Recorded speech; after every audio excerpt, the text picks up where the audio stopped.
Hello साथीहरू, यो चाहिँ हाम्रो नयाँ सदस्य भनौँ न। नयाँ सदस्य नै हो हाम्रो घरको। सबैभन्दा पछि भएछ नयाँ नै हुन्छ नि होइन। अनि यहाँ एउटा भैँसी छ है। यो भैँसी चाहिँ हाम्रो होइन है, फेरि हामीले हाम्रो बुवा मम्मीले पालिदिनु भएको हो। हाम्रो घरमा बस्न आउने मान्छेको। त्यहाँ एउटा गाई छिन्। यता आमा, यता खै छोरा हो कि छोरी हो चाहिँ मलाई थाहा छैन फेरि। हेर्नु न कति राम्रो दिन भएको के। दिन राम्रो भन्दा पनि घाम लाग्यो। अब यो वैशाख लागिसक्यो, घाम लागे पनि अब नौलै भइसक्यो। अब त घाम पनि देख्न नपाउने जस्तै भनौँ न। अहिलेसम्म घाम नै लागेको छैन। कति समयमा एक दिन घाम लाग्छ, फेरि पानी आउँछ। यो जाडो नै हराएन कि यसपालि त के भएको होला यस्तो। मलाई त जाडो यसपालि त मलाई जाडो मन पर्ने, तर यसपालिको जाडो त हरायो। मनै परेन। त्यता घाम पनि लागेछन्। अनि यता हाम्रो घर छ। अनि त्यहाँ गाई। हामीले यो घर छोडेर हिँड्ने दिन पनि आइसक्यो। यो ठाउँ छोडेर हिँड्ने दिन पनि। म त यहीँ हुन्छु, भए पनि अब फ्यामिली सबै उता भन्ने भएपछि त अब छुट्टै हुन्छ नि त।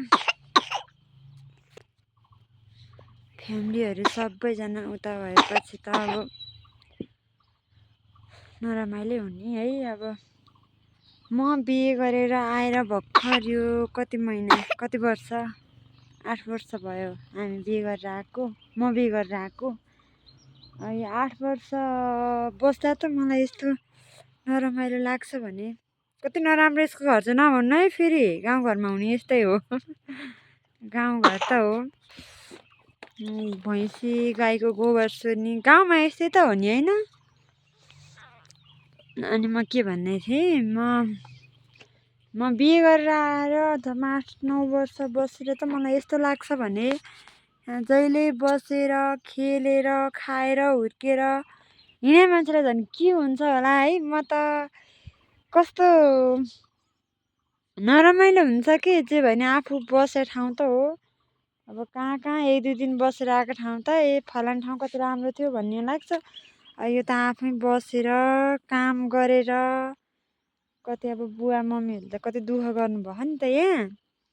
अनि यत्रो बारी जोडेर सम्पत्ति यत्रो जोडेपछि अब लास्टमा हिँड्नु पर्यो ठाउँ छोडेर। नरमाइलो त मलाई त लाग्छ भने बुवा मम्मीलाई त झन् कति लाग्छ होला। कतिको रहर हुन्छ छोडेर हिँड्ने, कतिको बाध्यता हुन्छ। अब हाम्रो त्यो रहर भनौँ कि बाध्यता भनौँ, काठमाडौँ गएर बस्न रहर त कसैलाई नि हुँदैन होला। किनभने अब त्यहाँ त अब ढोकाबाट बाहिर निस्केपछि पैसा ननिकाले निस्कन पर्दैन। अब बच्चा पढाउनको लागि पनि हिँड्नै पर्यो।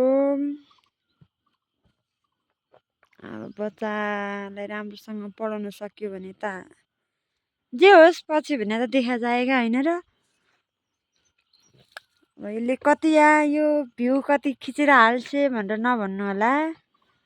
मैले चाहिँ अब धेरै दिनमा हाल्दिनँ यो भ्यू। अब अलि समय हो, यस्तै छ। तर नरमाइलो चाहिँ धेरै लाग्दो रहेछ है।